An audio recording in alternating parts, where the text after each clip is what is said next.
ইতিহাসের প্রথম ফুটবলার হিসেবে বিলিয়নার হয়েছেন ক্রিস্টিয়ানো রোনালদো। তবে অর্থবিত্ত বাড়ানো নয়, এই পর্তুগিজ তারকার লক্ষ্য 1000 গোলের মাইলফলক স্পর্শ করা। ওয়ালটন এখন দেশের সীমানা পেরিয়ে পৌঁছে গিয়েছে 50টিরও বেশি দেশে। ওয়ালটন, ঘরে ঘরে বিশ্বজুড়ে।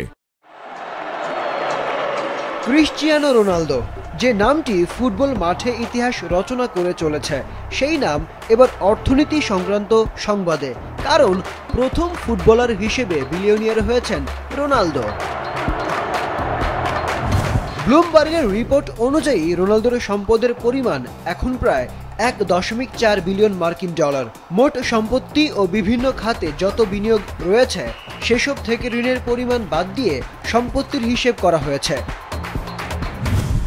সেই হিসেবে লিওনেল মেসি এখনও বিলিয়নিয়ার হতে পারেননি। তার সম্পত্তির পরিমাণ 850 মিলিয়ন মার্কিন ডলার। 40 বছর বয়সেও রোনালদো দাপিয়ে বেড়াচ্ছেন ফুটবল মাঠে। সৌদি ক্লাব আল নাসরের সঙ্গে নতুন চুক্তির আর্থিক মূল্য ছিল 400 মিলিয়নেরও বেশি। এই চুক্তিই তাকে নিয়ে গেছে এক অনন্য উচ্চতায়। ব্লুমবার্গের প্রতিবেদনে বলা হয়, 2002 থেকে 2023 পর্যন্ত রোনালদো শুধু বেতন হিসেবেই আয় করেছেন 550 মিলিয়ন ডলারের বেশি।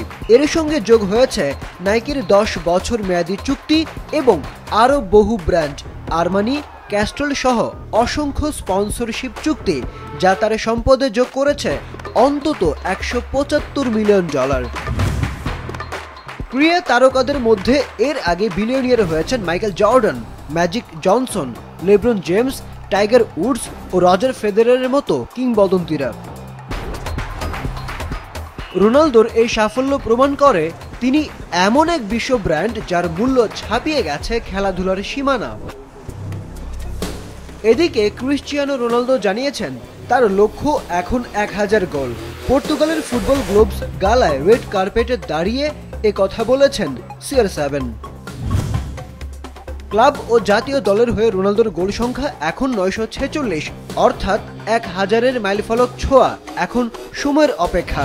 আগামী 12 ও 15 অক্টোবর আয়ারল্যান্ড ও হাঙ্গেরির বিপক্ষে বিশ্বকাপ বাছাই পর্বে মাঠে নামবে পর্তুগাল। আরিফ উদ্দিন নবীন, বিজনেস রিপোর্ট, মাছরাঙা টেলিভিশন।